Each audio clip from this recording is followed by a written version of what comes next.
something that was web-based, really simple, something that we would use personally, and that was Pinterest. We'd learned a lesson from doing the iPhone app, and it was that even though we had all these ideas of all these great features that we're cramming in, we weren't great at one thing, right? There wasn't one thing that was special about it. People talk a lot about like a minimum viable product or when you should ship something. And my advice is you should ship when you have one thing that you're proud of, like one thing that is worthy of someone's time. And that could take you a long time, and it could take you not very long at all. But if it's not worth their time to check out, you're not going to get any good feedback on whether it's good or not. They're going to see it, and they're going to be like, this is crap. Thank you for the feedback. Start again. And we decided that the one thing we had to do really well if we were going to make a website about collections, we had to make it look really cool. If it didn't look cool, then no one's going to make a collection because they don't want to show their friends because this thing that they just made looks really lame.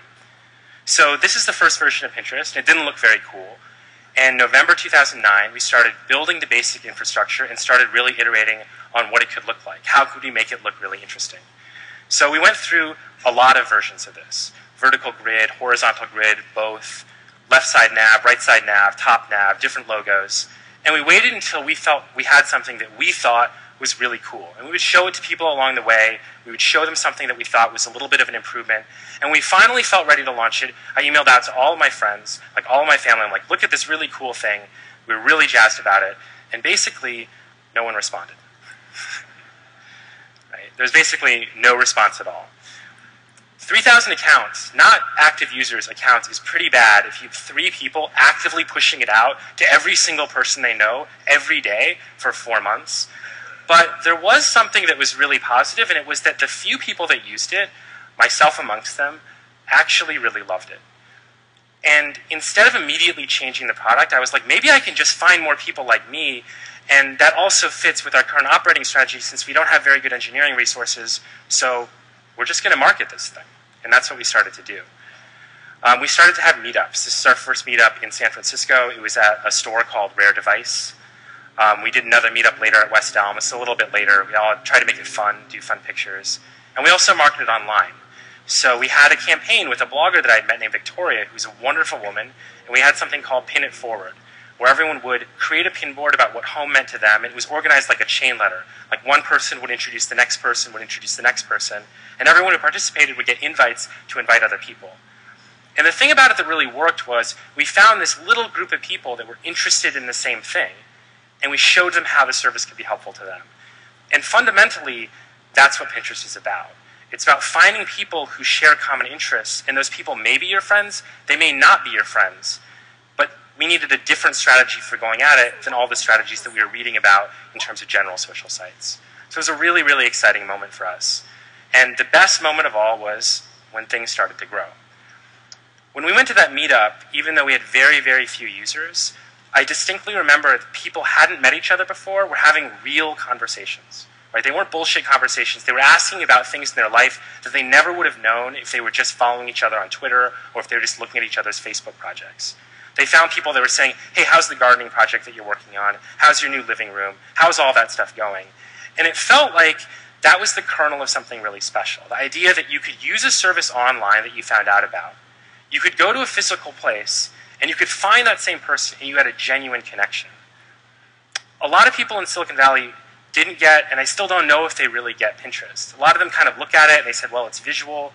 It's not organized in real time, which was a big theme back then. It doesn't have a feed. Like, it didn't really make sense to them why anyone would use it. But the fact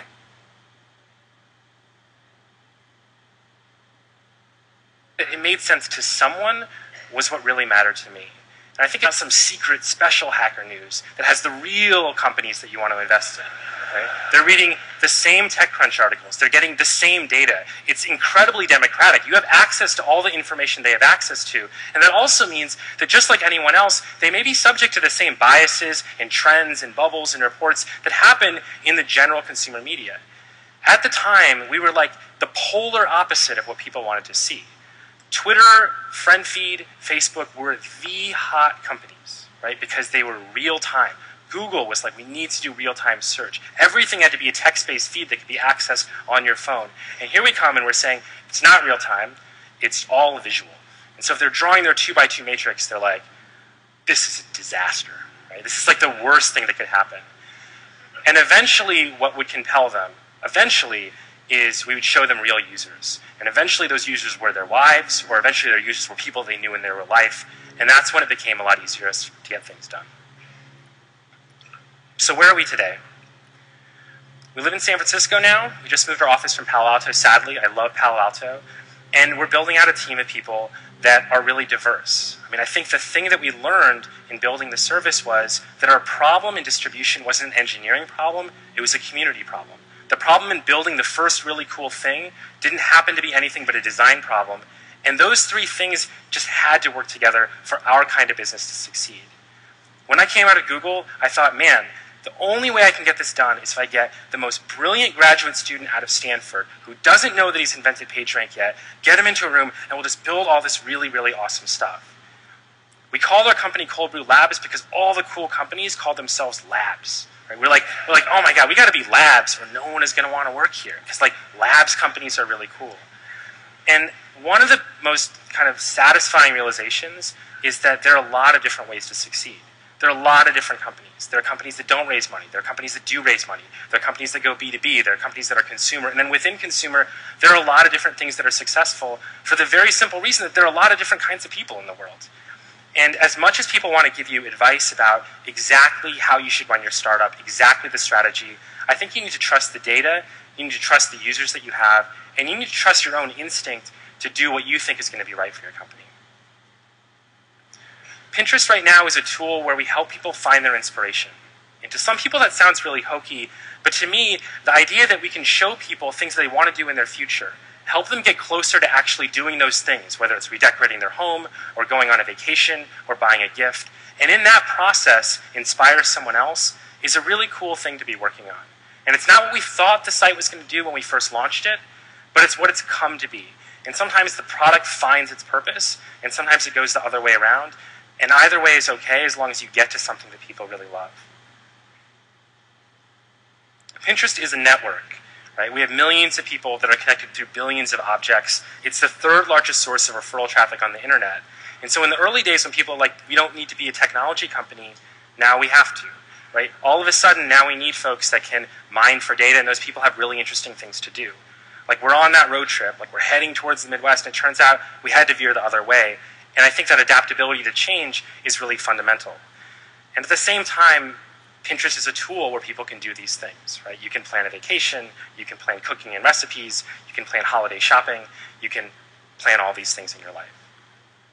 And the very last thing that's important to me is that Pinterest is a team of talented people.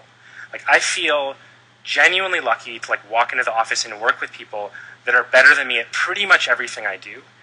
And I think that, to me, even though there are a lot of stories told about entrepreneurs that toil alone, the best things in the world are made by groups of people. I think when you're really early on in a startup, you're really worried about, oh my gosh, like I can't give my equity to this person, it's going to run out. But it's the size of the total pie, right? It's the size of how many people can you actually build something that's bigger than who they are. And if you can find those people, if you can find people that want to work with you on something that's bigger than they are, I think that it's the best investment that you can make, to give them ownership in what you're actually building. And to me, it's just been a really gratifying experience to know that everyone that works with us actually owns part of the fate of the company. So this is just people from around the office. We obviously value collaboration. It's kind of how the company was founded. And so if I had two pieces of advice, they're really, really simple, right?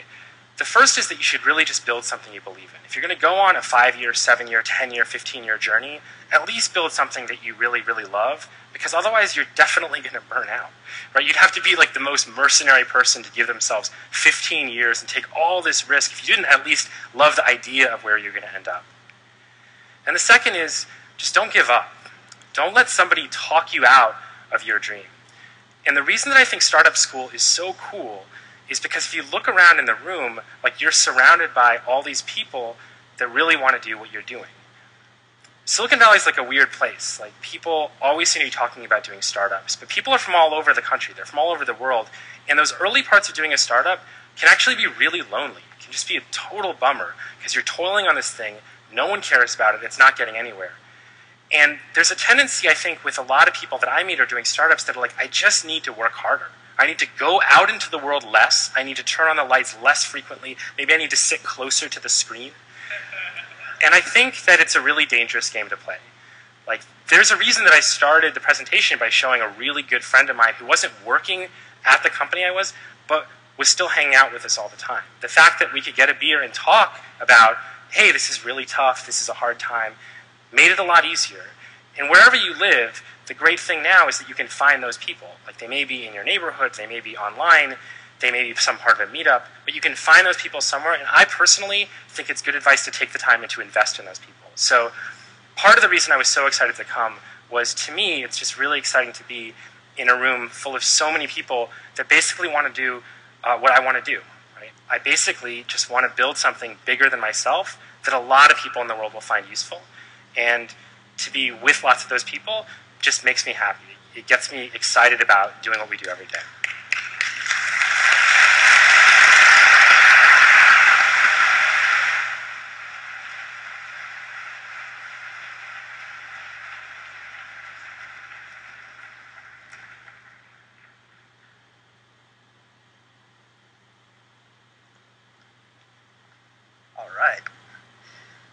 It's my pleasure to introduce the founding general partner of top venture capital firm, Andreessen Horowitz. Previously, was the founder of Opsware. And please give it up for Ben Horowitz.